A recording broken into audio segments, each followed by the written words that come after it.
The door opens and your dog charges straight to the end of the leash. Another dog appears in the distance. Your dog stops sniffing, locks onto them, and a second later starts barking and lunging. The leash for your dog, yesterday's route contains new smells, sounds, and signs of animal activity today. You want to keep moving.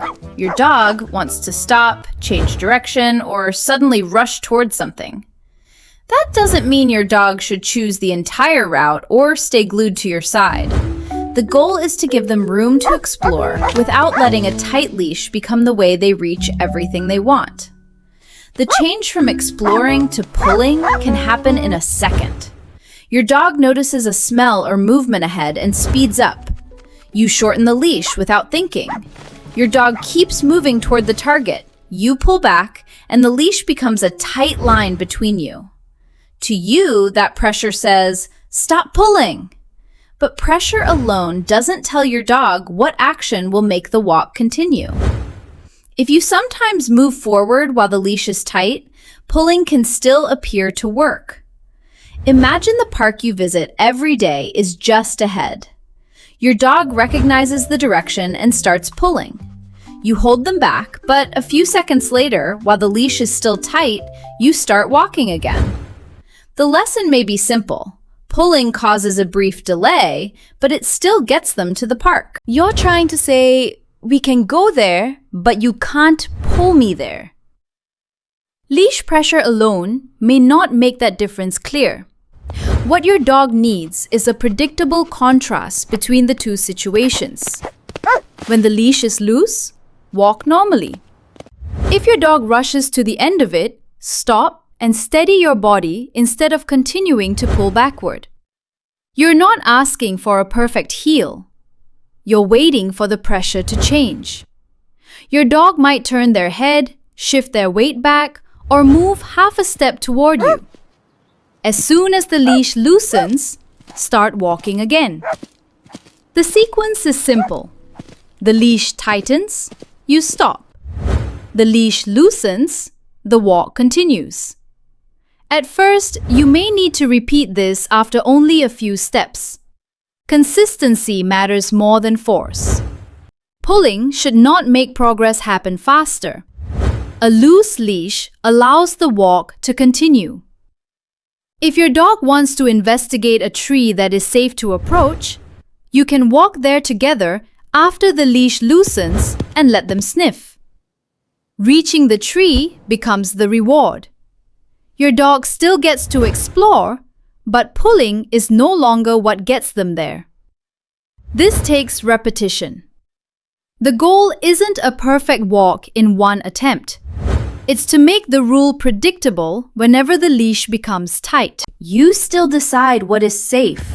A loose leash doesn't mean your dog can approach traffic, wildlife, another dog, or anything else you want to avoid. It only gives your dog a clear way to earn forward movement when approaching is appropriate. But this method doesn't fit every situation. It may work when your dog is rushing toward an interesting smell. If your dog suddenly becomes stiff and locks onto something ahead, standing still may not be enough. Watch what happens before the lunge. Is your dog's body still moving naturally, or has it become stiff? Are they trying to move closer or get away? If their nose is near the ground and they're rushing toward a safe place to sniff, use the loose leash rule.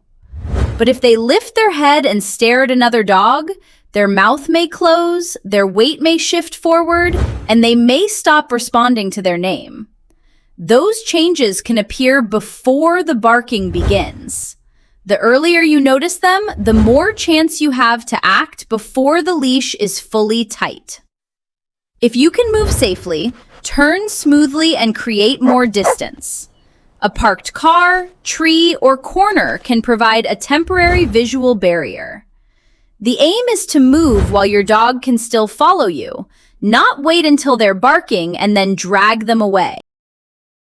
After moving, check whether your dog begins walking normally, looks away from the trigger, responds to you, or starts sniffing again. If they remain stiff and keep staring, you may still be too close. Don't measure success only by whether the barking has stopped. A dog can be silent and still be too focused to respond. Look for the body to soften and attention to begin shifting back to the surroundings. Creating distance doesn't mean avoiding every problem forever. It prevents you from pushing your dog closer when they're already struggling to respond. Dogs also pull when they want to leave. If your dog lowers their body and tail, repeatedly looks back, or pulls toward home and away from something nearby, don't keep moving closer. Help them leave the area. Once you're somewhere safer, think about where the change began.